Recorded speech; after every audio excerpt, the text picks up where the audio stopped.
Alrighty, let's get started. We are recording. Good. Let's see what's going on here. Let me get this started.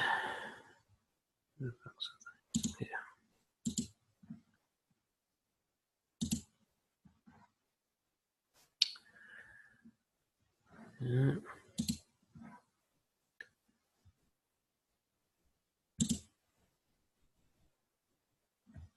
Alright, let's load this up.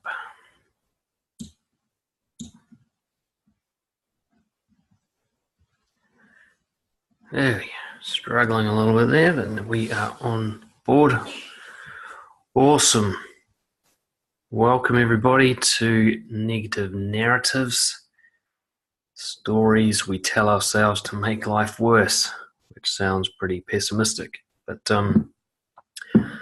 I want to start by saying the reason I'm keen to do a webinar on this topic is I guess I've just been really diving into philosophy over the last year or so. I've been looking into different philosophies from Stoicism to Taoism to Buddhism, and even being schooled on ancient Islam, all sorts of different things I'm being taught and that are being shared with me. And there's been a kind of theme coming up in all the sort of ancient wisdom about the difference between reality and the story you tell yourself about reality. And in my work as a coach, most of the suffering that I see with my clients and with everybody else who surrounds me in my life, and of course in my own life, is in the storytelling. Something weird's happening with my screen here. Hang on a second. Very weird. Somehow, something is drawing all over my thing. Hang on a second. Close that. This is bizarre. Let me just start that again. Alright, let me see if I can figure this out. That is very weird. Don't know what that's coming from. Please be patient with me while I try to figure out what is happening here. I'm just going to have to go ahead. I do not know where those red lines are coming from. I don't know what that is. It's super annoying.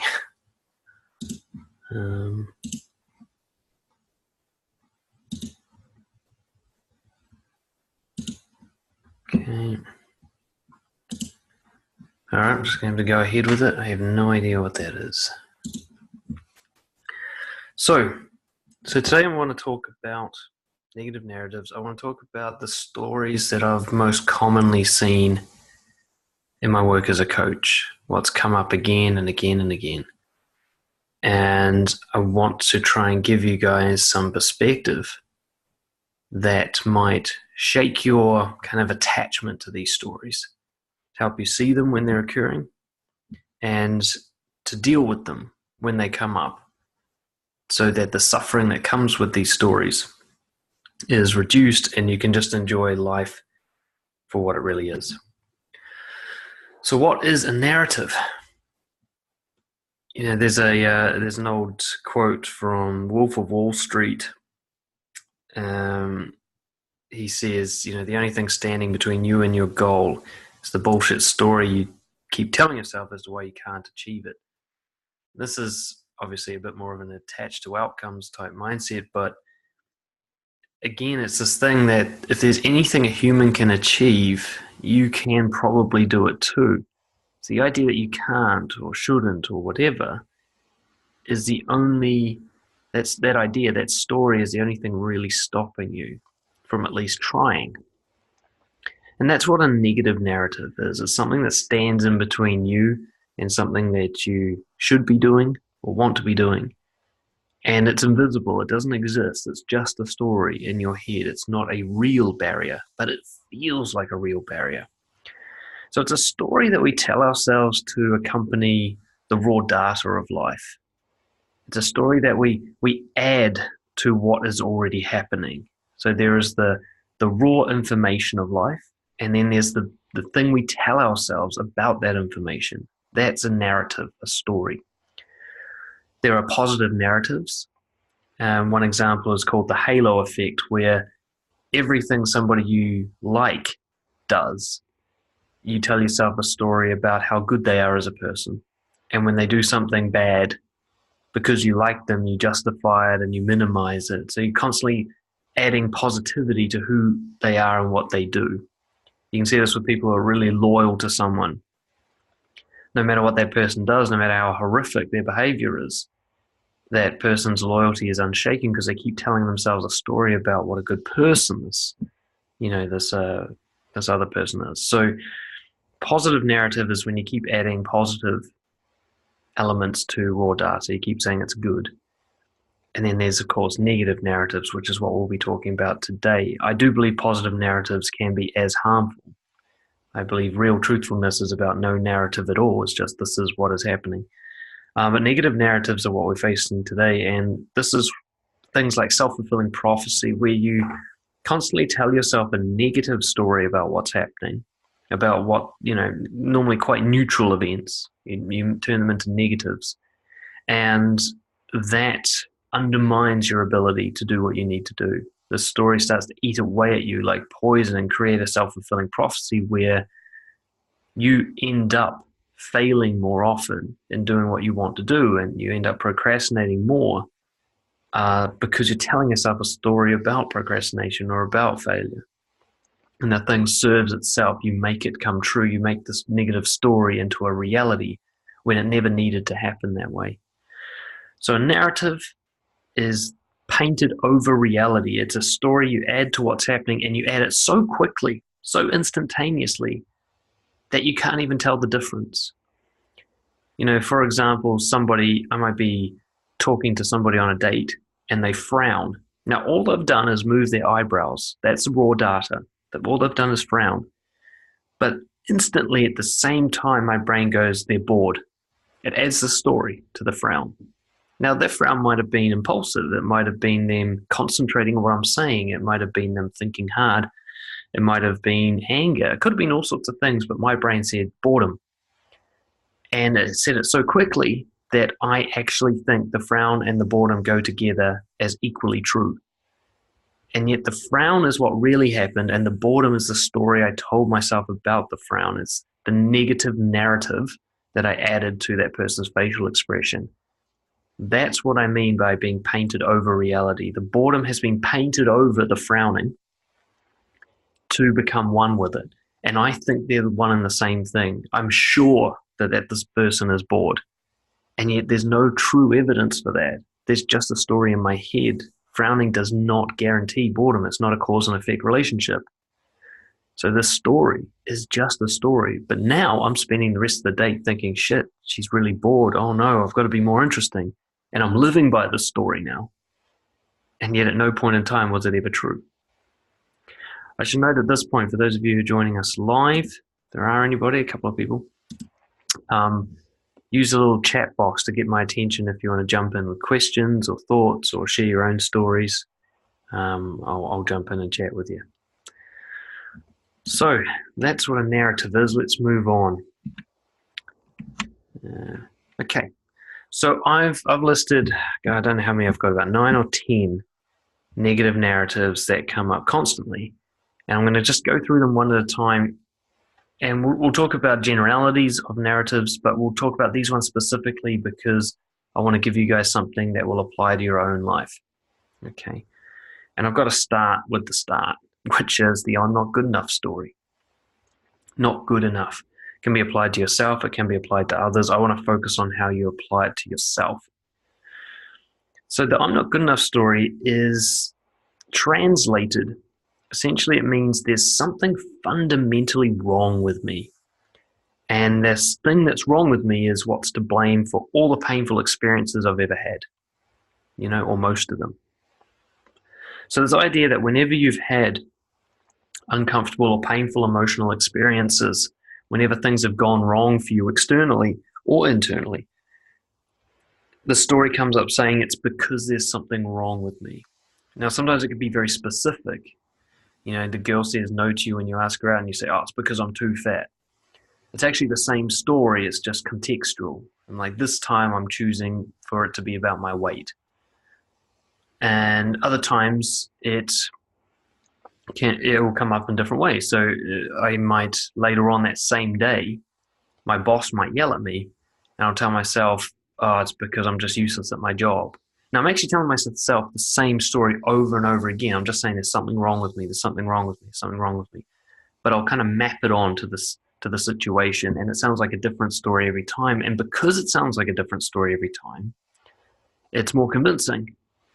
It's more worrisome. It sounds like it must be true because it's so specific and detailed.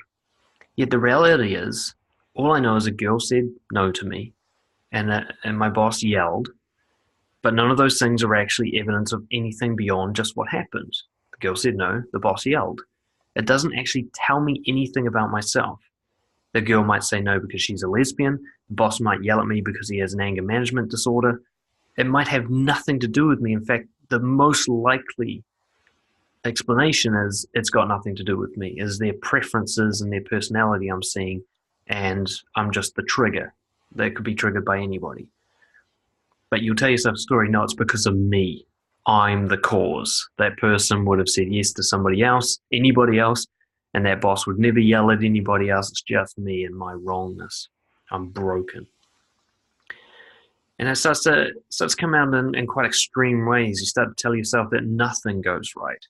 That because you're so fundamentally flawed, because you're broken on the inside in some like basic way that affects everything, you start to become very pessimistic about your future, because it's like there's no way I could ever have like long-term satisfaction or enjoyment, because this problem that I have is going to come and fuck with it. It's going to come in and ruin everything eventually.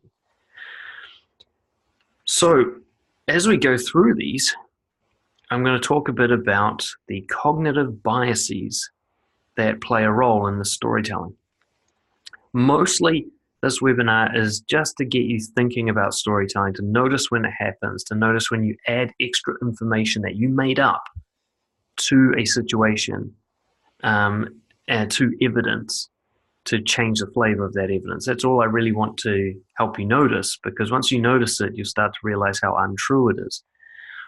But I also want to talk a bit about why this happens. What's the point of having a not good enough story? Why would the brain do that to us? Why does the brain do this storytelling thing when it can be so harmful?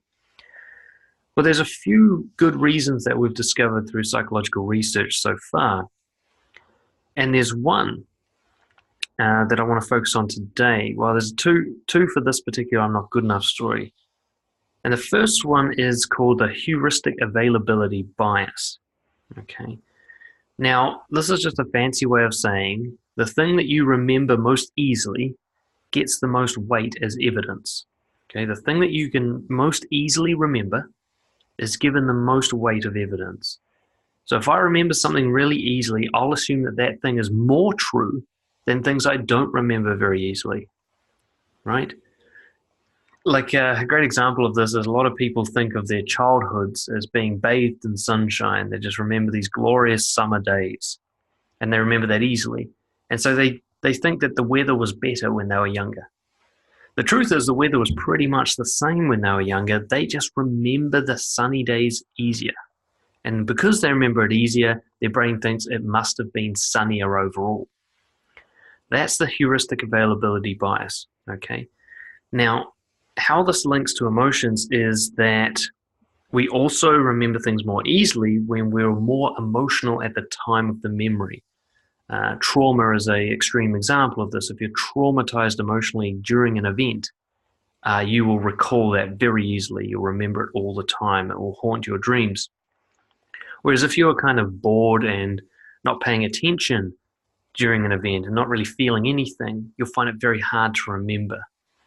Okay, so if you've got this problem where you remember things more easily, you give them more weight, and you're going to remember things more easily if you're more emotional. during the event. Now, when are we most emotional? When things go wrong, right? We're most likely to have a painful emotional reaction, therefore a very memorable event, when things go badly for us. So the I'm not good enough story, if you've got the suspicion, maybe built in childhood from your parents or bullies or something like that, that you're not good enough, and you start remembering over your life, and all you can think of is all these things that went wrong, just this constant stream of failure, you're going to assume that all those things you're remembering are significant memories, that they are heavy weighted evidence, that they're proof there's something wrong with you. And yet there's a pretty good chance that if you're listening to this webinar, that your success rate is actually incredibly high, because you'd be dead by now if it wasn't, simply put. You're obviously very successful at surviving, because you've survived every single minute of every single day up until now. You're not dead yet. And on a more contextual level, for you to have the internet, to listen to a webinar, to not be, floundering in the ditches drinking, methylated spirits, you're obviously doing all right. That's clear. So for you to think of yourself as a constant failure, you'd have to be very selective in your memory. Okay, you'd have to apply this heuristic availability. You remember the few times something painfully went wrong, and you kind of string those memories together chronologically, so it looks like that's all that happened. Just one wrong thing after another. Your boss yells at you and you think, oh, I'm so useless at work. But even if your boss yelling at you was a measurement of success, he's not yelling at you all day long, so the rest of the day you're doing fine. But you don't remember that. You just remember the one time he yelled 3 weeks ago, So available heuristic, it undermines your previous experiences of just showing that you're a normal human being, trucking along, doing fairly well by most standards. And it just focuses on these things that hurt you a lot. Now, you've already got the I'm not good enough story, because your memory of those events will already be painted with this story as well. You've had it probably since childhood. So not only will you remember something going wrong very easily, but you'll also remember the story you told yourself at the time is how you were the cause of it going wrong. Okay? It's called the fundamental attribution error. You think everything that happens is because of you. So I think back to the time when a girl rejected me really badly in high school, and I think it was because of who I am. She didn't, as if she didn't reject other people. Now that evidence is clear, she rejected people all the time. She was getting asked out like 10 times a day, this girl. It's not like I'm special. But I told myself that I was at the time, that I'm a freak, that I'm some unattractive guy. So my memory of the event is not only being rejected, but of being unattractive. And yet that's just a story. I don't know why she said no. She probably doesn't even know. Even if she could explain it to me, she'd probably tell me something wrong, because nobody really knows why they do anything. Right? We don't know what our subconscious drives are.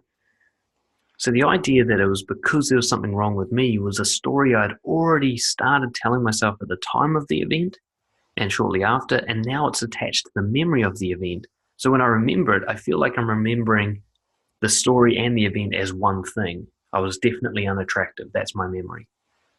The truth is, some teenage girl said no to some teenage boy in a very specific context, and we have no idea why that happened. That's the truth of it. To say there's something wrong with me because of that is essentially really creative license. Okay, it's really making up some shit. So that's the heuristic availability bias, and then underlying this is the biggest bias that will ever affect your life, in my opinion: confirmation bias. For those of you who don't know what it is, or we should always, I guess, revisit it, confirmation bias is when your brain tries to keep believing what it already believes. Okay, it tries to keep believing what it already believes.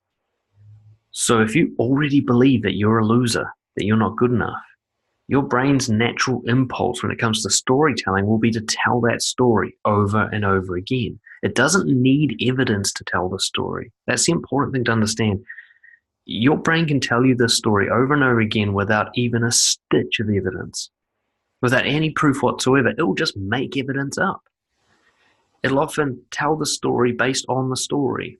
So I might go out and try to do a 5 kilometer run, and I just crap out at 4 kilometers.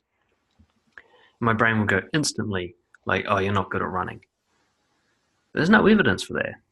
I ran 4 kilometers. It's actually pretty good evidence that I'm an established runner.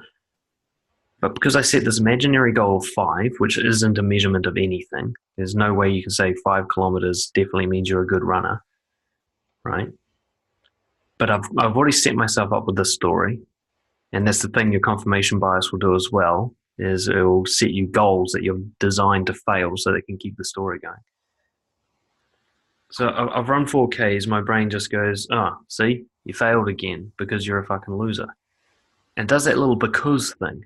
And yet the idea that I failed is a myth, and the idea that I'm a loser is a myth. Those are both creative things. The truth is, I left my house and my feet ran for a certain distance and then I stopped running. That's all that happened. That doesn't tell you anything about me. It doesn't tell you about anything about my worth as a person, nothing. It doesn't tell you anything. There's no evidence to be derived on my quality as a person from those events. But my brain adds a lot to it. It adds a story. And it keeps adding the story because it wants to keep believing it. The most devastating thing about the not good enough story, as painful as it is, it's easy to keep that belief going. There's a lot of freedom from responsibility with this story. If I'm not good enough, then I don't have to expect things from myself. I don't have to hold myself to account. I'm a failure, so why expect myself to try hard? There's a lot of gains to be had in the I'm not good enough story, and that's why your brain keeps it going. But the truth is, you've never not been good enough because you're still alive. The only measure we could really say that someone is good enough is that they're not dead yet, right? Anything else is too subjective to be called a measurement. You can't say someone's good enough because they can run 5Ks. Well, what about someone in a wheelchair? Can they never be good enough? Doesn't make sense. So I want you to just notice the story, how every time something goes wrong, your first conclusion is it's because of you. It's a very childish view of the world. The idea that the universe is affected by you so strongly that every negative, painful thing happens was caused by you. It's a very godlike view of the world, of yourself. Whereas really, we're just like leaves on a stream. The universe is already set up before we're born. All the variables are in play, and we're just pushed around by them most of the time. The idea that we're the cause of that is really, really narcissistic. So, I want you to just notice with the I'm not good enough story how you treat your failures and your successes. The fact that you even use the word fail and succeed supplies the ammunition for the story. But I want you to notice how when something goes well or good or it was pleasurable, how your brain undermines it, says that you just got lucky or that you still could have done better and so on. But when you have a failure, your brain exaggerates it. Turns into this big disaster, like, see, you're such a fucking loser, can't believe you did it again, bloody fucking blah. When in reality, you're fine. Whatever it was that happened, you're fine. You're not in a ditch drinking methylated spirits, You're not being hanged for treason. You're doing all right. Really, you are. And that's the truth of it most of the time, is you're fine.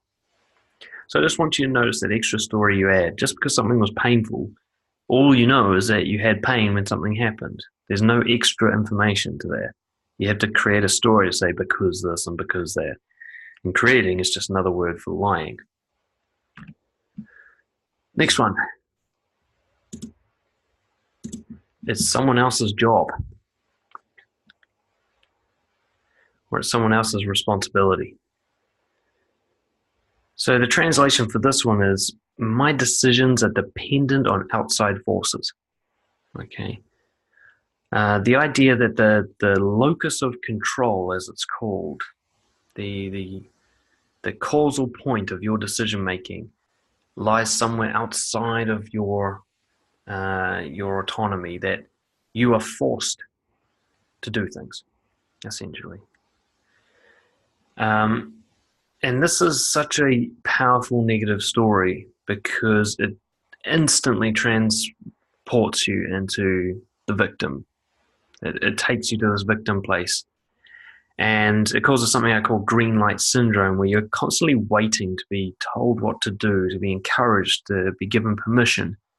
You can't take any risks. You're just following orders. For me, I remember going from primary school to high school to university. It felt like I was just Going down a water slide, like the route had been preset for me, and I didn't have any choice in the matter. I just slid down it. Even when I chose certain subjects in high school, I felt like somebody else was choosing them for me. It felt like I was being pushed from some external force. And by the time I was in university, I was going like, why am I here? I don't even remember wanting to be here, but here I am. It's like I'm just following the rules somehow. So it's really just a sense that everything I'd ever done was just the result of outside forces. And it's a very powerless feeling, like you're just waiting for someone else to tell you how to act. You're waiting for someone else to tell you what to do. And you don't even see the story, but it's there throughout the day. It's there all the time. It's the because part when you do something. You might say, oh, I've got to get this job because, you need a job. Now, you didn't decide you need a job, someone else did. So what you're really saying is, someone else has decided I need a job and I have to follow that rule, right? You tell it to yourself so quickly and fluently that it sounds like your own idea, but when you look at it, it was never your idea. It came to you from someone else and you just went with it. I've got to get married, right? Now, if you'd been born into a culture that didn't have marriage, you would have never thought of the idea of it. It would have never occurred to you to get married. And yet here you are thinking you have to. It sounds like it's your own story, like your own idea, I have to get married. But it definitely came from somebody else, right? Because it's not something you can naturally make up. So there's this idea that it's someone else's job to tell me what to do. It's the idea that someone else needs to take care of this. And where it happens most, and I think most devastatingly, is in the bystander effect. So if something's going wrong, somebody needs to step in, get their fucking hands dirty and fix this problem. And you're sat around going, well, who's going to do this? Not realizing that you're somebody. You could do it. Oh God, I used to see this so much in my old job where there'd be a problem and somebody would have a 90-minute meeting just arguing over whose job it was to fix the problem. I was like, we could have had a 10-minute meeting planning how to fix the problem and moved on. But everyone was going, okay, here's a problem. My first job is to figure out who else should be doing this instead of like, how can we fix this? It's a very victim, powerless stance on problem solving. You'll notice that like you get stuck in traffic and your first job is, your first question is like, why is there traffic? Did somebody crash? It's like you're looking for somebody else for this to be blamed on. You're looking for somebody else whose job it is to fix this, rather than going, okay, I'm in traffic. What am I going to do about it? How do I make this experience good for myself? So your decisions, in a sense, yes, they are dependent on outside forces, but there's no real such thing as outside forces. All the atoms in the universe come into contact with each other. Everything affects everything else. There's an interconnectedness there. So your decision making is really up to you. It's not like you can just wait for someone else to tell you how to live. And when you see a problem, it's not for someone else to fix. It's for you or it's for no one, right? When you start taking responsibility, when you start going, you know what, every problem in my life is my job to deal with. Doesn't mean you have to do it alone, but it's your job. Everything is your job. The power comes back. You'll realize actually most of these things are my job. There are some that are other people's, but I can still do my part, or I can move on with my life and leave it to somebody else. This idea where everything is up to somebody else, a very powerless point of view. Next story, the entitlement story. I deserve it. I deserve X, Y, and Z because, they should. Somebody else should because I am. So the translation is the idea that there's a currency in the universe and that you're owed for your services, right? It's the most common word for this is entitlement. The idea that somehow you deserve something. I want you to notice that. I want you to notice all the things you take for granted. The story you tell yourself about why something should happen, why your boss should offer you the promotion and why why the girl on the date should initiate sex, and why your friends should call you first, and all these things you think you deserve. The fact that you even deserve to be alive. Notice that story, because it's just a story. There is no evidence for it. I want you to look at that. I mean, look around and go, where is the evidence that there is a system in this universe that repays service? Really? You know, think of all the good people who have died. None of them live forever, right? The universe didn't give them fuck that they were good people. It didn't reward them. You're not going to have a higher life expectancy by being a good servant than you will by being a mean bastard. You really won't. There's no evidence for that. That doesn't mean that you shouldn't do anything good. What I'm talking about, the idea that you deserve something, is completely bullshit, completely fictional. You don't deserve anything.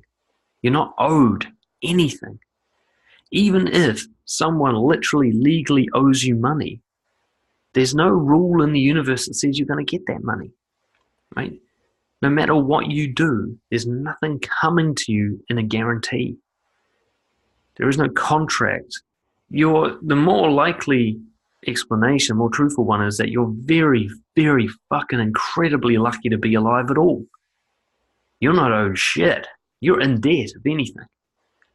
The fact that you're alive when all of the sperm of your father have died before you, that you survived childbirth, that you survived the endless challenges to your survival since the day you were born. You didn't get hit by a car and die. You didn't get a chronic illness and die. You didn't get murdered. You're still here and you think you're owed? No, you're incredibly lucky. You're winning the lotto 10 days in a row lucky. Okay? But you tell yourself a story, no, I'm owed shit. Because I'm a good person. So I've got something coming to me. There's some sort of karma in the universe where me doing things will be rewarded. So you'll play out these covert contracts. You'll do something nice for something at work, and then you sort of sit around waiting for the comeback. You wait for the payout, as if you doing something nice is being racked up on a scoreboard somewhere, and somebody's looking to balance the scales. You have these beliefs in fairness and reciprocation, and this kind of treat others like they treat you, and everybody will kind of take it. But there's no proof for this. You could be an awesome fucking person and not get shit in return. And really, you can. I'm not saying that to be pessimistic, and I'm not saying that to sort of justify terrible, selfish behavior. I'm just saying if that's why you're doing something, then you're not really a giving person. That's very conditional giving. If you're saying, I'm going to be a good person because I'm owed something in return, then you're not really giving. It's what I call extortion. You're forcing a debt onto other people and to the rest of the universe. And it's just a story. You don't deserve anything. Nothing's coming to you. There's only one person you can be guaranteed to receive rewards from, and that's yourself. And you have to give them to yourself. And you have to create a life where you find it rewarding. It's all on you. Nobody's going to do that for you. You understand? And you can see the most extreme examples of people who live by the story in spoiled children. The ones who are actually really made to believe that they deserve something, that they're special, and that they get rewards without even trying. And we're probably breeding a whole generation of it now with the trophies for participation type kids. This idea that just being alive is some fucking massive achievement that you deserve a fucking standing ovation for every time you walk into a room. The problem with this is, I've got a friend, or a friend of a friend, will say, who I think is a great example of this. He died in his 30s, massive health problems, and they were all preventable health problems. He did this to himself. I have no shame in saying that. He lived a life of gluttony. And because, this is a guy who in his 30s, his mum's still making his lunch for him. He's still living at home with mummy taking care of him. Because he'd just been trained his whole life to believe, look, just sit there and everything will be brought to you. He had no self-discipline. He had no sense of kind of self-worth from his own behavior. He didn't need to do anything to be awesome. He didn't earn it. Because he didn't earn it, he was just drinking all the time. And, there was no real self-worth coming from himself. And he killed himself early, essentially killed himself with like poor self-care because he thought he deserved something instead of going, I've got to go and earn my place in this world. I was very fucking lucky to be given this gift of life, and I should repay that favor more than be expecting even more, you know? It's like the millionaire going, where's my $1 billion? Right? Rather than going, holy shit, I can't believe I even have a single dollar. That's incredibly lucky. Most of the people in the world don't. So the story that you deserve something, that things should happen a certain way, that life should be fair, that people should reciprocate, it's just a story. There's no proof for that. Yes, some people do reciprocate, and yes, you do sometimes get rewarded, but that doesn't prove anything. It's just that time it happened, other times it doesn't. Right? You'll find more often than not it doesn't, and that's okay. You don't need to get something in return to be a good person. The next story that I think really cripples people, the I need it story. The idea that neediness, the feeling of neediness, that kind of hunger that you get mentally or physically, is a signal that somehow you're at risk, that somehow you're less than complete right now. Ooh, excuse me. So I think that the biggest thing here is the word need is a very powerful one, and people use it all the time, but very rarely do they use it accurately. People say, I need something so often when they just want something. There's very few things you need. You need protection from the elements, or you can die within 3 hours. You need water, or you can die within 3 days. And you need food, or you can die within 3 weeks. Those are the basic needs. There is some psychological argument that you need love, but psychopaths put that argument to bed. They don't need it, and so you can't say all humans do. So you have these three very basic needs, right? Protection from the elements, water, and food. If you say you need anything else, you're lying. Okay? You're lying. Scientifically speaking, that is not true. You don't need anything else. You want a lot of other things, and your quality of life will go up if other things happen, definitely. But the idea that you need them, untrue. Okay? Absolutely untrue. So, neediness, I think, often comes from a language problem. We tell ourselves a story saying, I need, when really we just mean, I would like, or I want. But we come to believe I need something like, I need a girlfriend. And then you just feel this constant lack all the time. Like, oh, while I'm single, I'm incomplete. You know, I'm dying. So, no, you're not. You can be single for your entire life. You could actually have a really good life being single if you're okay with it. You won't have a good life without food, you know. Ask anyone who's ever been in like a prisoner of war camp. That's a fucking awful life, no matter who you are. But you'll be fine single. So, oh, I need that new car. You definitely don't. If you needed that car, you would have been born with it. Okay? You weren't. You don't need it. In fact, if you'd never been made aware of that car, you would have never felt any desire for it whatsoever. Right? Now, if someone never told me about water, I'm still going to crave it, right? Because I actually need it. You don't need the things you think you need. You want them, you're needy for them, but you don't need them.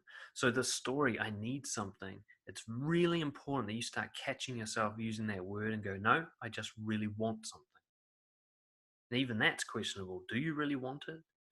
Like there's this, so many guys will like look at a girl that they've never met before and go, oh my God, I really want to fuck her. So really? Do you have any idea what she's like in bed? Are you sure you want that experience? What if her favorite form of having sex is kicking a guy in the balls? Would you still be saying that now?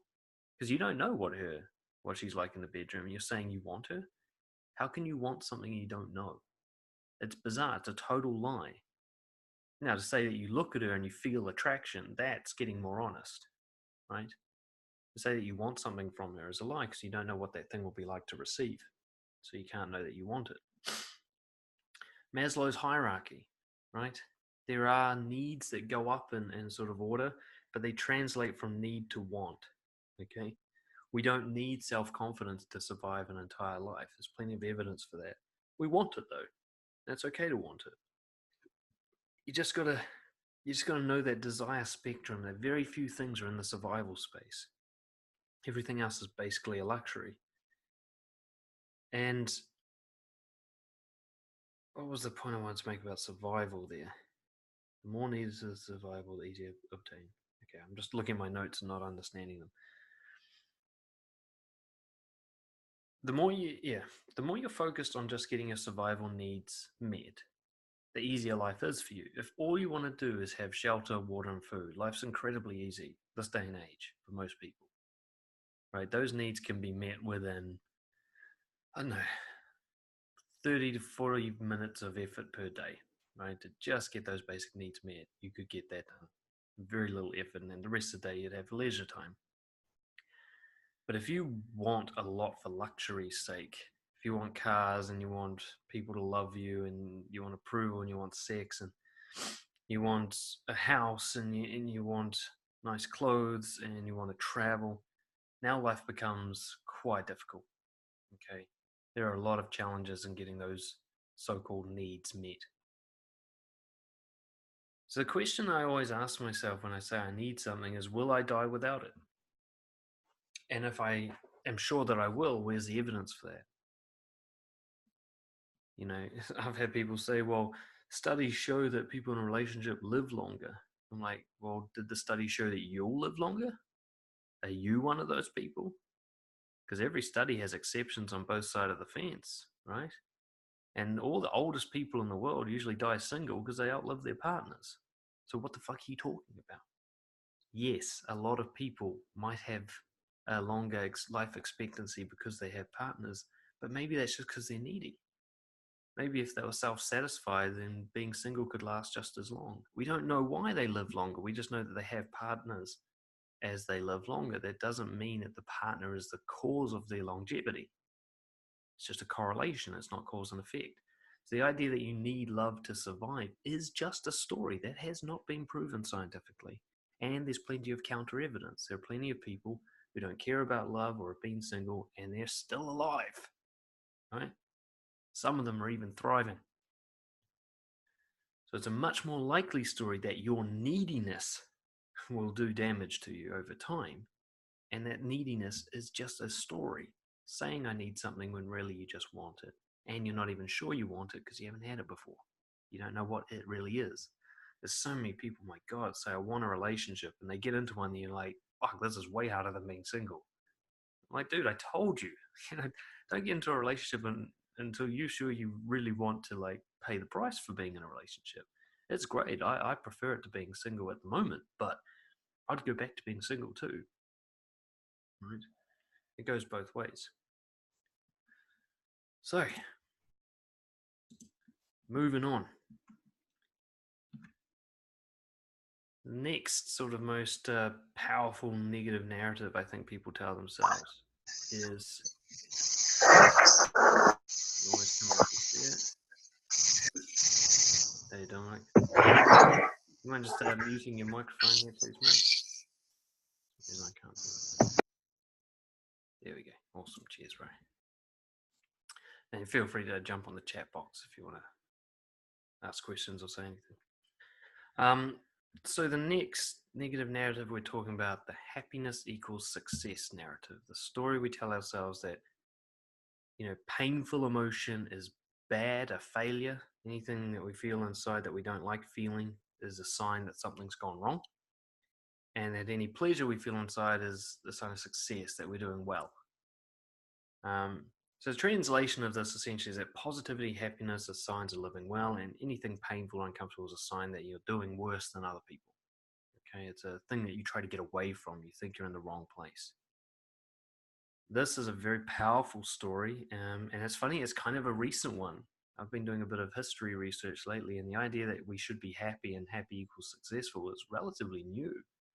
We're kind of about the second generation of people to go through this belief, because before this, that was not expected.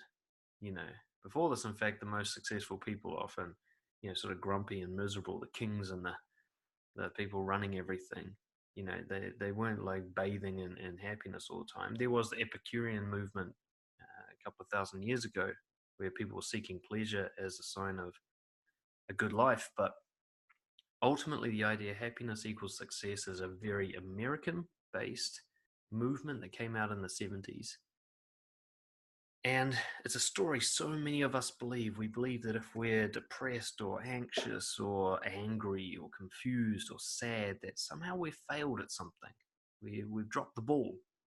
Our emotions are telling us that we're not doing very well. And then when we're feeling happy, we feel certain that we must be doing well.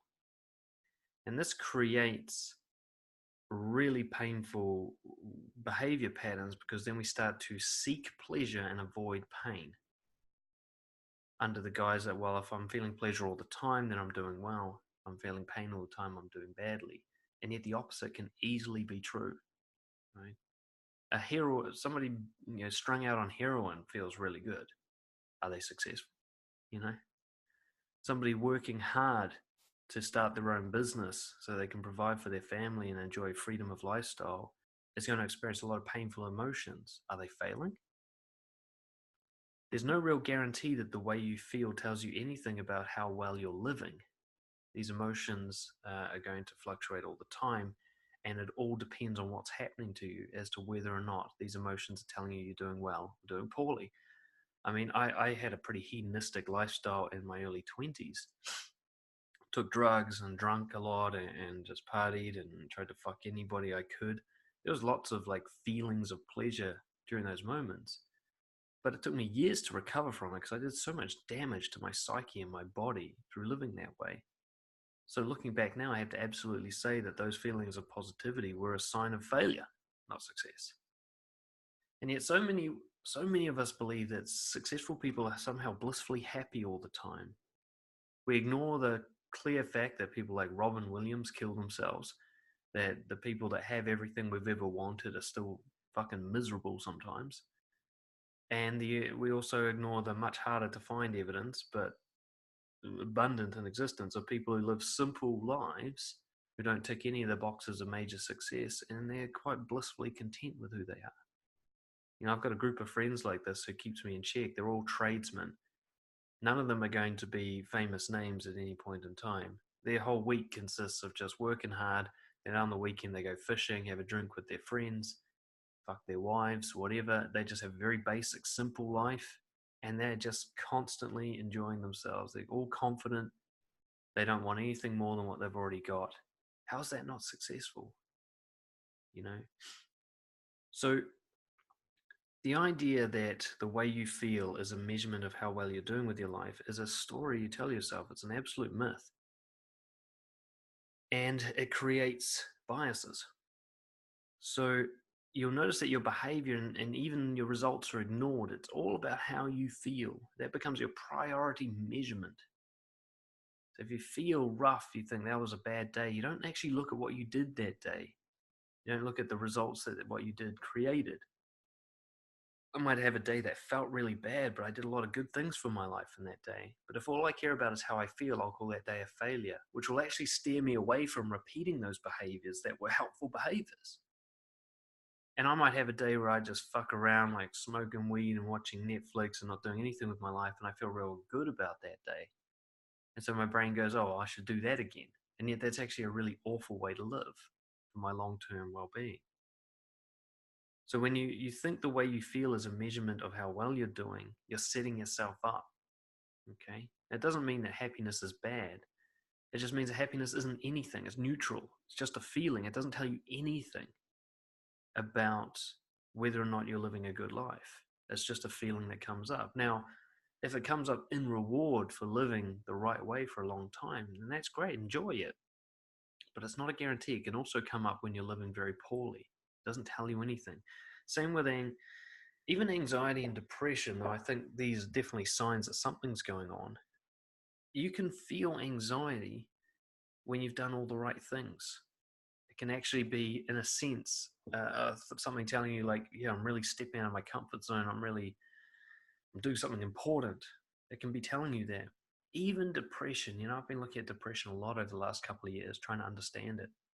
And I've seen that like depression and artistic creativity often go hand in hand. I'm not sure exactly why there's a correlation there, but there's undeniably a correlation there.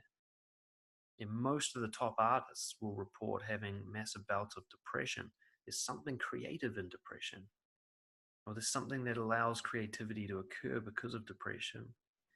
So the idea that you're failing if you're depressed isn't necessarily true. It could be a sign that you've been living in a crap way. And, the times I've had depression has certainly, in my mind, been because of that. It isn't like some chemical imbalance. It's because I've treated myself like shit for a long time and I'm suffering the consequences. But there's some other people where I think depression is telling them, like, just change your job, please. Do something else with your life. This sucks. It's a very helpful piece of information. It might actually motivate you to quit your job. Like, you might be so depressed that you can't work anymore, and that might be the best thing you ever do. How could we call that a failure? You're creating emotional shame with this story that the positive emotions are positive. They're not positive, they're pleasurable. That doesn't mean good. It just means they feel good. Okay? Stop calling happiness a positive emotion. Stop calling sadness and anger negative emotions, because we don't know if they're positive or negative. They're neutral. They're just emotions. It's like saying green is good and red is bad. It doesn't make any sense. They're just colors, right? It's what you do about them that's positive or negative. So I really think, Mark Manson talks about this a lot. Dr. Russ Harris, the picture that you see on the screen there is from his book, The Happiness Trap. The happiness movement's ruined us all. It's taken us away from that more stoic kind of accept life as it is, use your emotions to guide your approach, to this idea where we're just trying to seek pleasure all the time, and we're jealous of people who appear to be pleasurable, which is heightened by the fakery that you see on social media. And yet, what I love about social media is the meme movement, mostly because memes make me laugh, but also there's a big theme with memes of jokes around like how we pretend to be happy and underneath it all we're just really dark and negative. There's heaps of like social anxiety memes and depression memes and stuff, and people are starting to show now, hey, we're all pretending like we're happy when really we're not. And I'm glad to see that message coming through. People are using indirect humor to point out the very obvious fact that everyone looks like they're having a good time, but very few people are. It's all bullshit. But you could be having a better time if you didn't measure yourself based on how you feel. Instead, except you're going to feel a range of emotions your entire life. It's not a measurement of anything in terms of how good you are as a person.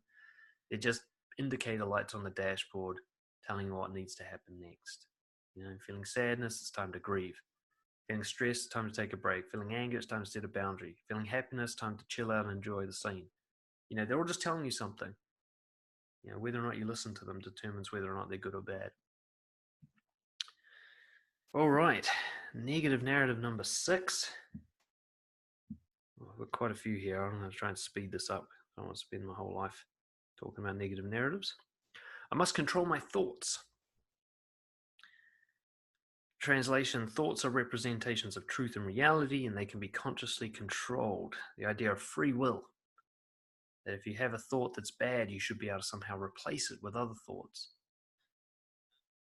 I know that some of you listening to this will be involved with other schools of self-development that absolutely believe in this.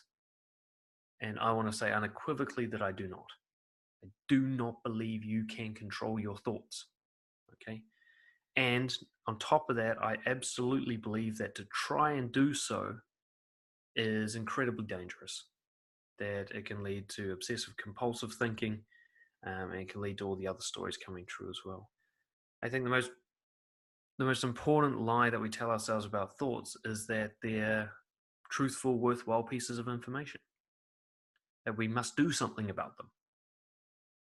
It's like thinking that you have to listen to every advertisement on the radio, that every advertisement is important to you, that you can't just ignore it or just let it play in the background, that you have to pay attention to every single word that's said from the radio. I think of thoughts as just a radio station in my head, just my brain talking to itself. The idea that I have to listen to everyone and act on everyone and do something about everyone, and even worse, that I have to try and control what it's saying. Absolute myth. There's no proof that I need to do that. So what happens when you think your thoughts can be controlled and that they're true and real is that fusion occurs, and that's where you become attached to thoughts and you amplify them and exaggerate them and believe them and start following them, even though thoughts can be completely nonsensical. I can have a thought, like, look at this, as an anorexic, I could have a thought that I'm too fat. Now, clearly I'm not. I'm actually undernourished, you know. I'm dangerous. I dangerously need to take on more food, but I can still have a thought I'm too fat. How trustworthy are thoughts if that thought can happen in that state of physical deprivation, you know? I can have a thought that says, I need to change my job when there's absolutely no proof whatsoever that my job needs to change. I can just have that thought pop into my head. I've had fantasies pop into my head that are physically impossible, right? I've had fantasies of being in space. I've had fantasies of being invincible and unable to be killed. All sorts of random bullshit has popped into my head. To believe any of it would be lunacy. Now, those thoughts are easier to spot when a thought says, you know, right now you can think, I am a sparrow. You can have that thought and you know it's not true. But you have another thought like, oh my God, like I'm not doing enough with my life. And you think that one's more true than the thought about the sparrow, and yet they're both equally true. They're just thoughts, they're just noises in your head. You can't even find thoughts on a scan. Did you know that? Nobody's ever been able to really see them properly. There's little bits of electrical activity, but to say this is where you're thinking of that, we are getting there actually in neuroscience. It's getting to the point where you can actually delete memories and stuff, and that scares the piss out of me. But for now, the idea that you must control your thoughts, you know, positive thinking, again, an offshoot of the positivity happiness movement from the 70s. The thoughts can and should be controlled. What neuroscience clearly shows us at this stage is that thoughts, ideas, decisions occur primarily in the subconscious. We become aware of them after they've already happened, and you'll see this with thoughts because they just pop into your head, right? Just take a second now to just still your mind and just watch a thought pop into your head.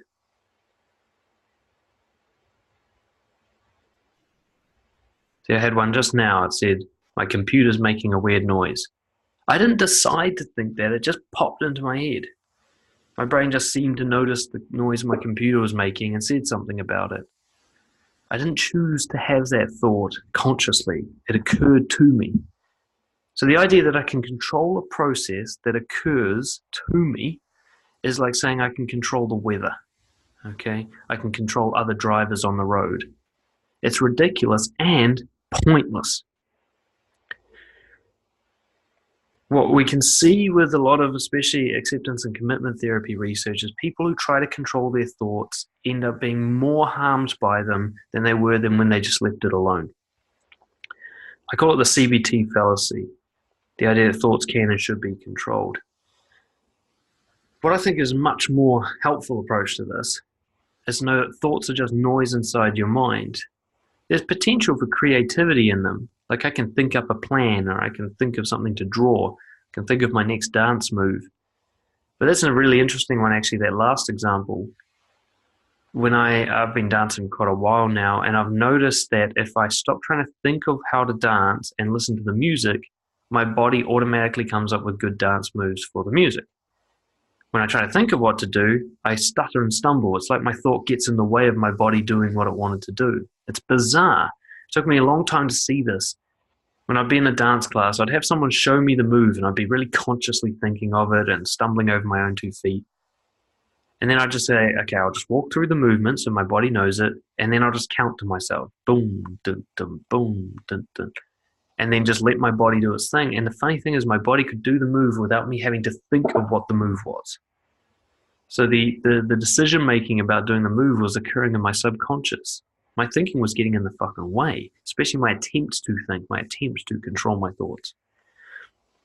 I have no doubt that thoughts serve a useful purpose, but the idea that you have to control them, the idea that they're truthful, that is a lie. There's no proof for that. It's a story you tell yourself. You can have thoughts like, oh my God, don't fucking do it, and still do it. It doesn't actually stop you taking the action, right? So I really want you to, more than anything else, because the stories that we're talking about are usually made up of thoughts. Notice that the thoughts themselves are just noises. That thoughts can be completely fictional and completely detached from reality and still sound very real. That doesn't mean they are real. Okay. One of the next negative narratives, I'm being judged. Okay. This is a big one for social anxiety. This idea, people's opinions are a threat to me. Now, the idea that you're being judged is actually probably truthful. As you walk around, people are making assessments of you.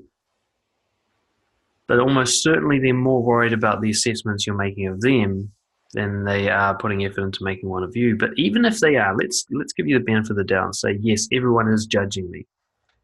It's the point where you say, and this is bad for me, that turns this into a fiction. You can be judged all day long without receiving even the tiniest piece of harm. The idea that judgment itself is harmful is a myth. It's fictional. It's something we've been calling in Brojo mind reading.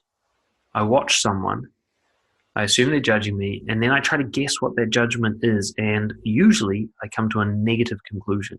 Or if I'm narcissistic and arrogant, I come to an equally false, positive conclusion.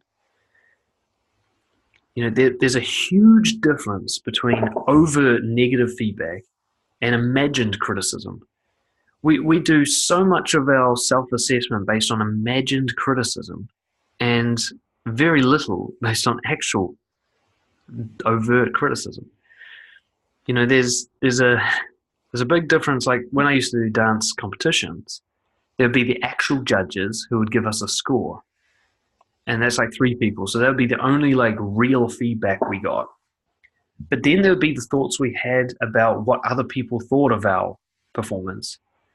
And that would be the imagined feedback, And I can see this going, it's interesting to watch other people do this in the dance world. I can see the people who are imagining that they've had positive feedback because they dance like they're awesome when they're actually doing a lot of things really wrong and like quite dangerous. You see especially like show-off people like this. They're thinking that everyone's like impressed with them, but really everyone's watching them like, oh my God, I can't believe he's doing that. Shit, he's going to break your neck. But more commonly, there's people going like, oh my God, I'm so sorry about that. I'm like, what are you sorry for? It's like, oh, I fucked it up. I'm like, shit, I didn't even notice. What were you imagining? I thought, And so they actually thought that I'm criticizing them, and I didn't even notice the thing that they think I'm criticizing them for. It's just totally imagined, and yet they've taken that feedback on board as if they received it from a professional dancer. They're now like, oh my God, I better not do that again. And I had no problem with it. Nobody had a problem with it. They just made it up in their head and they think it's real. So there's obviously a big link between negative judgments and suffering, and yet most of that suffering is coming from judgments you made up inside your head. The likelihood that the imagined criticism in your head matches the actual judgment in the other person's head is almost zero. There might be some things, like if you're a really self-aware person, and most likely you're not, but if you are, you might be able to accurately guess how people feel about you some of the time. But even if you're good at it, you're going to be at least a little bit wrong most of the time. Like I've studied psychology to death. I've worked with thousands upon thousands of people face to face, studying them, learning everything I need to learn about how to read somebody. And yet I still get it wrong. There'll be times where I think, I say to somebody, because I test this all the time, in a coaching session, I'll say, I'm assuming that you're thinking this. And they'll be like, nah, not quite. It's more like this. So if someone like me, whose whole job it is to read people, still gets it wrong, what's the likelihood that you're getting it right? Almost zero. How often do people get you wrong? That's about how often you get other people wrong. Okay. But even if you're getting it right, the idea that this is going to harm you, that people judging you is going to be bad for you, is totally fictional. One of the examples that really helped me is I used to really think people not liking me was a bad thing. And I realized, I asked myself, what happens when someone doesn't like me? And in movies, when somebody doesn't like someone, they punch them in the face and they become their enemy. In real life, when somebody doesn't like someone, they avoid them. Okay, 99% of the time, if someone doesn't like you, they'll just stay away from you. They just don't want to be in your presence. So essentially, being disliked is being ignored. That is the most common representative behavior of being disliked, is someone ignoring you. And I thought to myself, well, there's 7 billion people on the planet at the moment. Most of them don't even know I've ever been born. They are essentially ignoring me. It's the exact same as if they don't like me. If they didn't like me, they'd be doing exactly what they're doing right now, which is ignoring me. And yet, it's never harmed me. My whole life, billions of people have ignored me, and I have no wounds to show for it. no scars, no damage whatsoever. So why do I think someone judging me negatively is dangerous? If it was dangerous, I'm pretty sure billions of people doing it would have killed me by now, right? Like being stabbed is dangerous. And if billions of people stabbed me, I would just be mincemeat, right? But being disliked, which is the same as being ignored most of the time, if that was dangerous, I'd be fucked by now because billions of people have ignored me. So the idea that being judged negatively, sure, it happens, but the idea that that hurts you, that's all in your head. What hurts you is what you do to yourself about it. You imagine someone criticizing you, and then you tell yourself you're not good enough. That hurts you. But the other person didn't do that.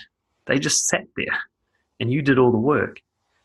It was your stories that hurt you, not the other person. Somebody could fucking hate your guts. They could come up to your face and say, "You're a fucking loser. I hate you. Get out of my life." That still doesn't harm you until you tell yourself a story about that. Now, you could tell yourself a story, wow, this person's really got an anger management problem and they've got communication skills that they need to work on, and you're unharmed. If you tell yourself a story like, oh no, I must be a bad person, then you're harmed. It's the story that hurts you. The person yelling in your face is just noise. It's like listening to loud music. It doesn't do anything to you. The real translation behind other people judging me is a bad thing, is I want something from them and their judgment threatens to take that away. So it's what you want that hurts you. If I want people to love me, then them being judged is a risk because they can take that love away by judging me. If I don't need them or want them to love me, then their judgment can't do any harm. If I want sex from that girl, then the way she judges me can remove the possibility of that sex, and therefore I would take being judged as a threat. But if I'm like, it'd be nice to have sex with her, but I don't need it, then her judgment can't harm me. So I want you to notice the story is what harms you. The judgment, harmless. You know, I've been judged for dancing every time I've ever danced. It's never harmed me. I must have been judged. Everybody I ever danced must do a little bit of an assessment on me. I know I assess everybody I dance with and everybody I watch. But I don't do anything to them. I don't go up and go, hey, that wasn't very well, and then kick them in the nuts. You know, I don't do anything to them. I've been judging people my whole life, and most people didn't even know it was happening. So the idea that it's inherently harmful is bullshit. The solution, obviously, is to want something else that you can provide for yourself, and then being judged can't hurt you. That's what I decided my journey is like. To become confident, all I have to do is only want things that I can provide for myself. You know, to enjoy being single, for example, to enjoy doing whatever I like for a job, to say the truth. As long as I can want those things, then nobody can take those things away from me. And then I'm basically unable to be harmed. Another story we tell ourselves is, I'm doing worse than other people. I'm behind.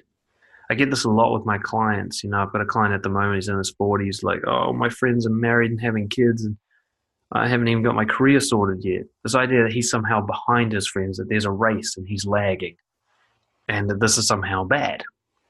Right? So the translation is that life is a competition and I'm losing that competition. And there's going to be some sort of suffering because of the loss. There's a lot of biases going on in here, a lot of biases. One is the assumption that the person is actually doing better, right? Like I could say, for example, that in terms of number of women, in terms of money, in terms of business success, in terms of popularity, Dan Bilzerian, the Instagram king, is doing better than me, right? So I can make that assumption. And yet I've seen interviews with him that show clear signs that he's suffering from severe mental health problems, right? He's probably a drug addict, among other things. So am I really doing worse than him? Notice how I had to choose arbitrary pieces of information about him to decide that I'm doing worse than him, and I have to ignore other pieces of information that actually call that into question. And we all do this. We do the fundamental attribution error as well. We say not only is this person doing better than us, they're doing better than us because they're a better person. There's an interesting thing I read, if you read the book Outliers by Malcolm Gladwell. He talks about very successful people, extremely successful people. And he studied the Canadian hockey teams.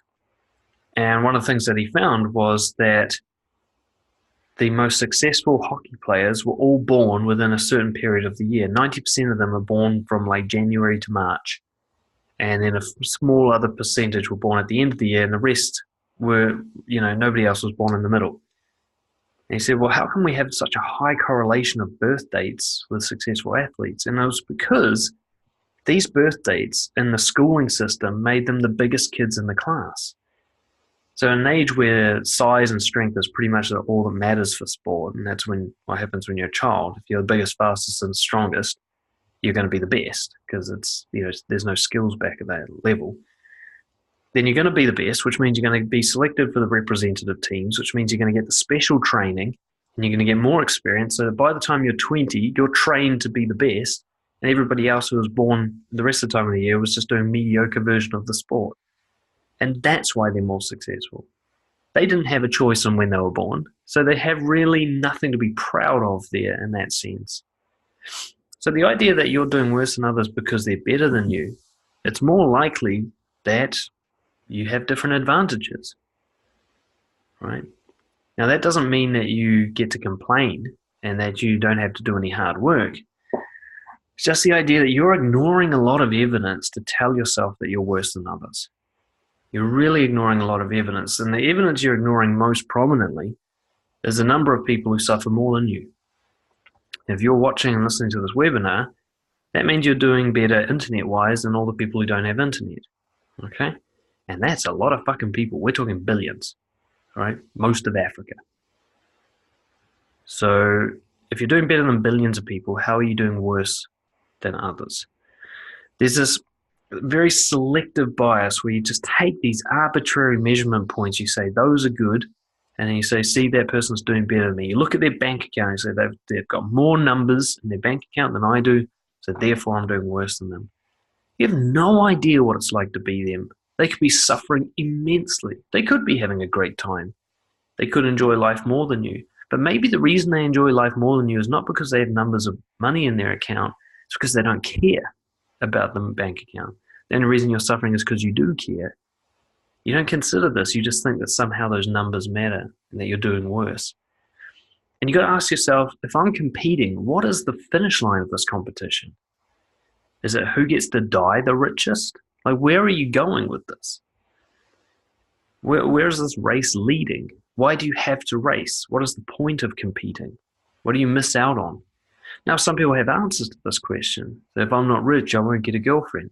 Well, I'll show you a billion poor people who are in relationships. Tell me again how money matters. There's this constant story that if you're behind other people in these completely bullshit points of measurement, that somehow you're doing worse. And yet some of the happiest people in the world have nothing.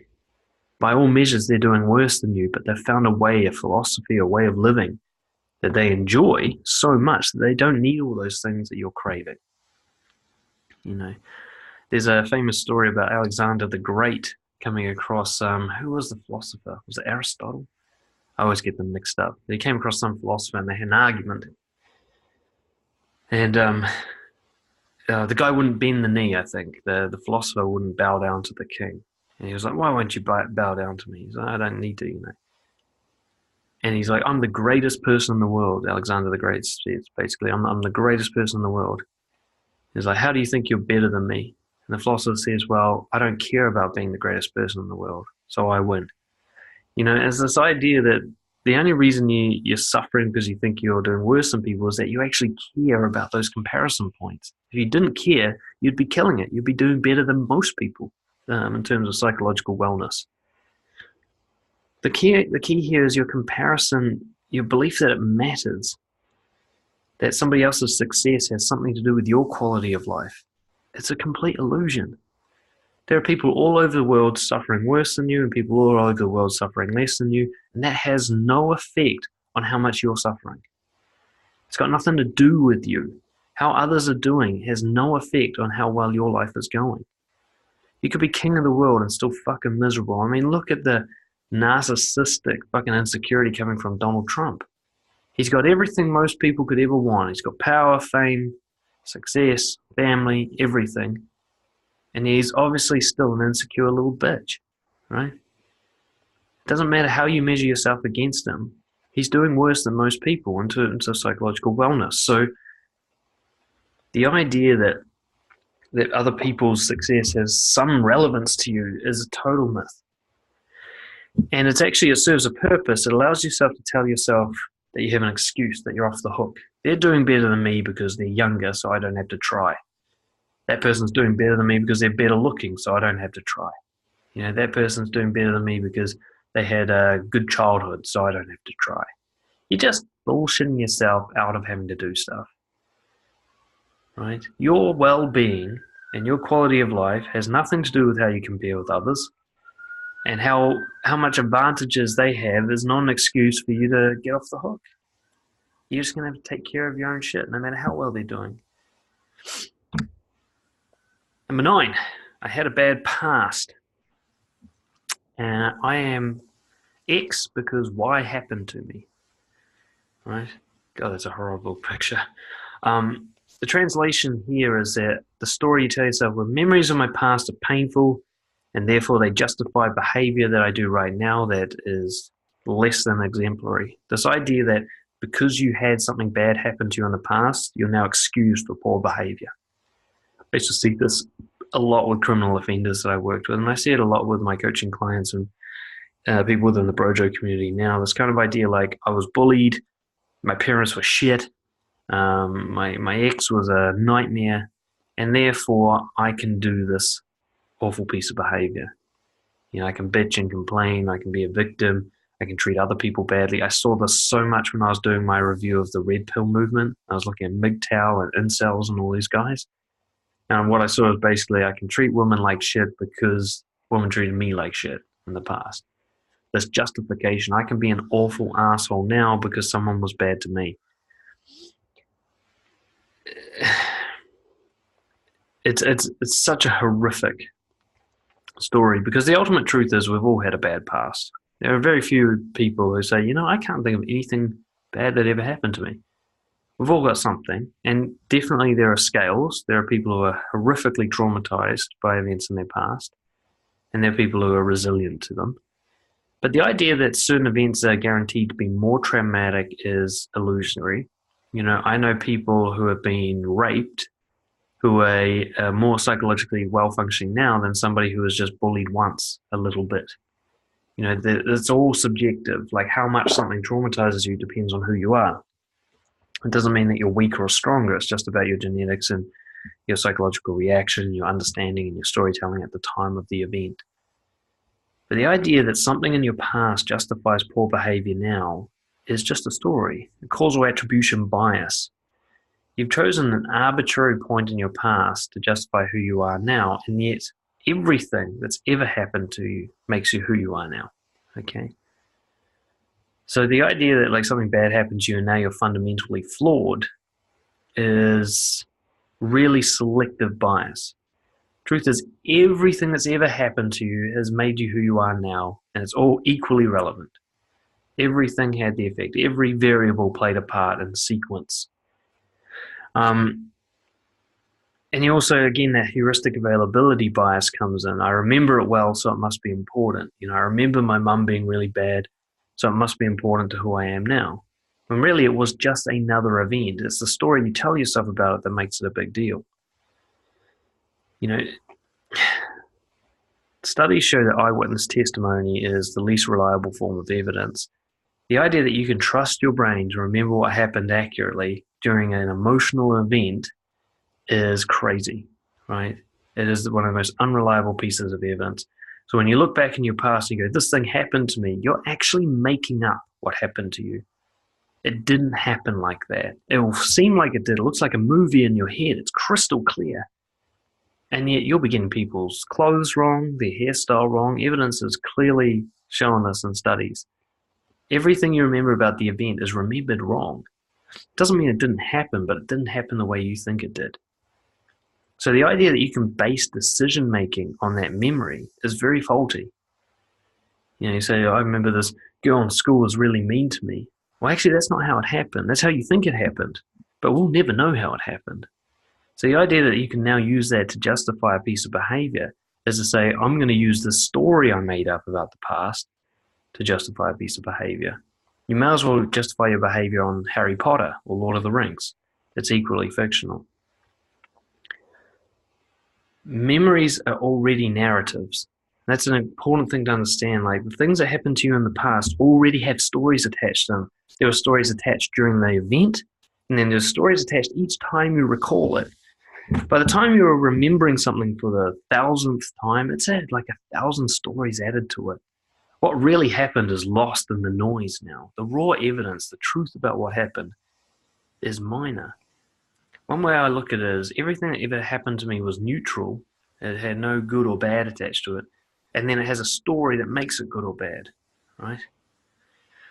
So I look back on a sunshiny day and I say, that was a good day. But actually, it was just a sunshiny day. It could have been dangerous to my health because I'm easily sunburnt. There's any story I can give to that sunshiny day, but it was just a day where there were not clouds. That's all that was true about that day. But all the feelings, oh, such a great day. I mean, my family had this awesome time, blah, blah, blah. It's just a story. I can't even trust that it really was sunny that day. I don't remember. I remember something, but I can't trust my memory. So the idea that your past has some sort of significance to now, that your past is somehow a story that you can use to determine your behavior, is really fallacious. So what to do about it? Let's wrap this thing up. It's just a process, a daily process really, of separating raw data from fictional story. I really think the most helpful thing any of you can walk away from this with is just a challenge to yourself to know the difference between raw information, like reality, and the story you tell yourself about it, the extra coating of icing that you pour over it. And it's a long process of learning to see the difference. They'll be so enmeshed that you won't be able to see the difference at first. You'll be talking to someone, and every word that comes out of their mouth gets an extra bit added to it by you. And it'll be really hard for you to see this. Like, somebody will say something like, oh God, I had such a hard day. And you think, man, they're really suffering. No. They just said the words, I'm having a hard day. They might not have even had a hard day. They might be lying. It's you that said they're suffering. You don't know that they're suffering. They might enjoy hard days. So just notice, like, you add stuff to everything. You're adding you and your stories to everything, and most of it doesn't actually have any evidence to support it. It just looks like it does. It really looks like it does. But it doesn't. I've had this tested so many times with dancing. I'll be dancing with a girl and I make a couple of mistakes and I just think, oh God, she must have not enjoyed that. And then at the end of it, she'll be like, thank you so much. Oh God, that was such a good dance. And then I'm like, oh man, she really did enjoy it. But actually the story about her not enjoying it and the story about her enjoying it are both just stories. I don't know how she felt about it.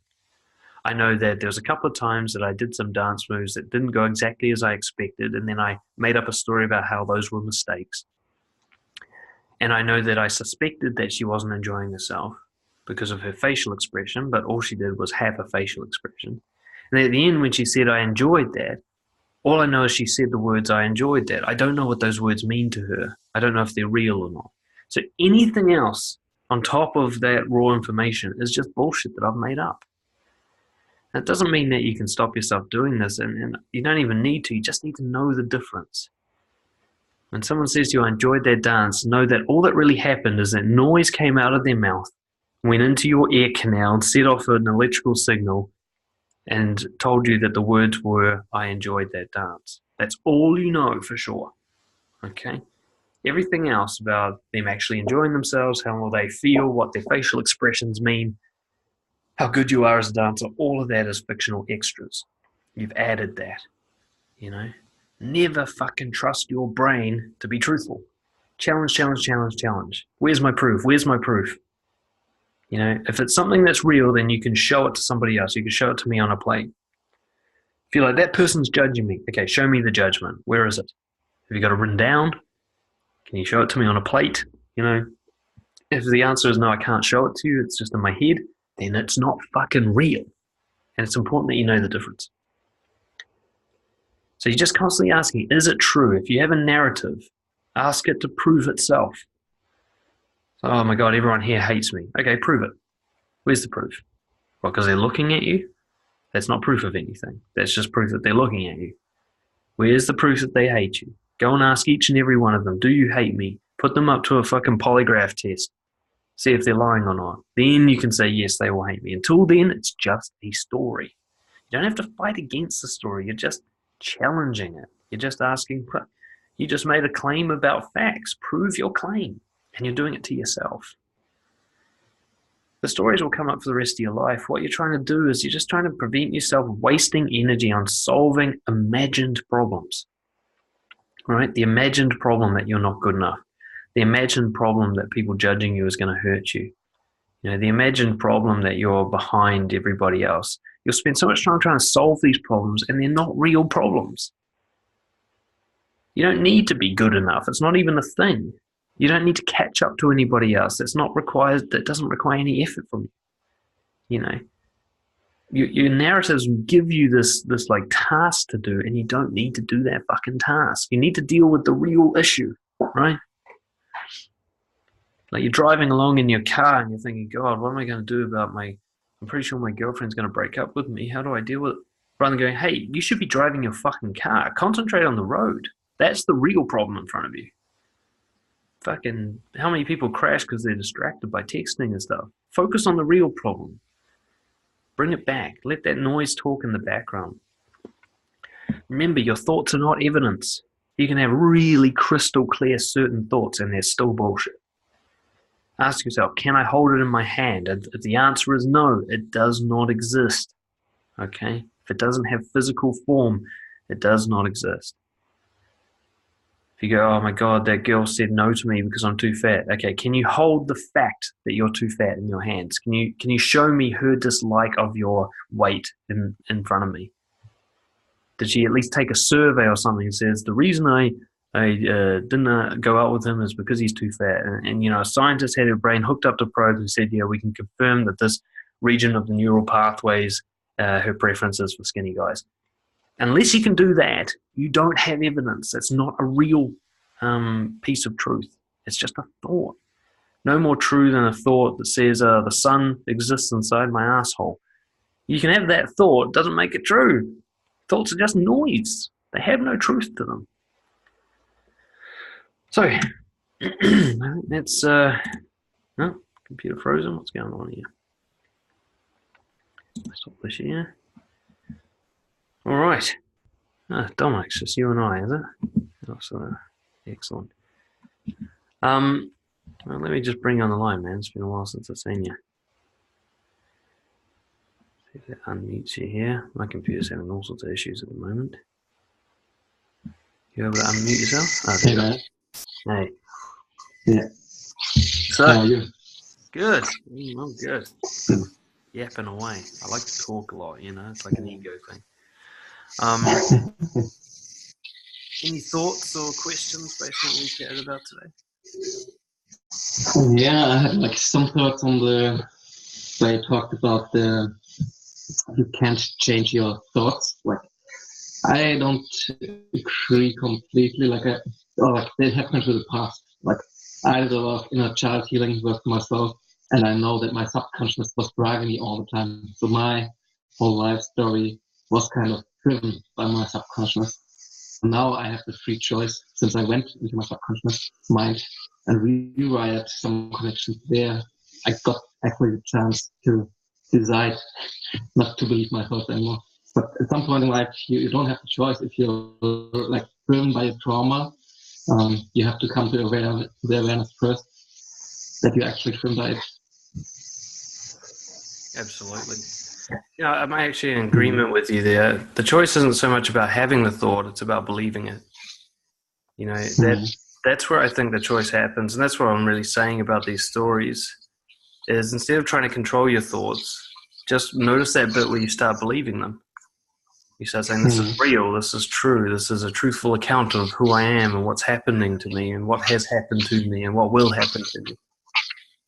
Yeah. It's like for me, I think for me, this attachment happened already like at 2-year-old. Like, so like this belief formed already so early. So I had actually no chance later on until the event where I really, like, I had my breakthrough when I went to this inner child healing workshop and I came into self-awareness. Excellent.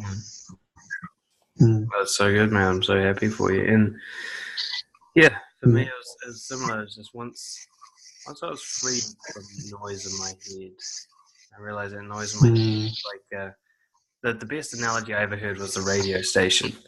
You know, it's just a radio that you can't turn off, but you don't actually have to do anything about it. You know, you don't have to obey it. You don't have to follow its instructions. You know, it can yell at you all day long and you have no influence on your behavior. And I found that incredibly helpful. Yeah. Awesome stuff, man. I really like enjoyed.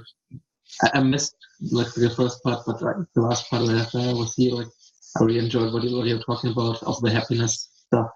Like I'm living right now this philosophy of the roller coaster, just knowing that after each hill there's like a fall again in a way. And in the past I was kind of clinging on the top of the hill and like was really anxious about falling down.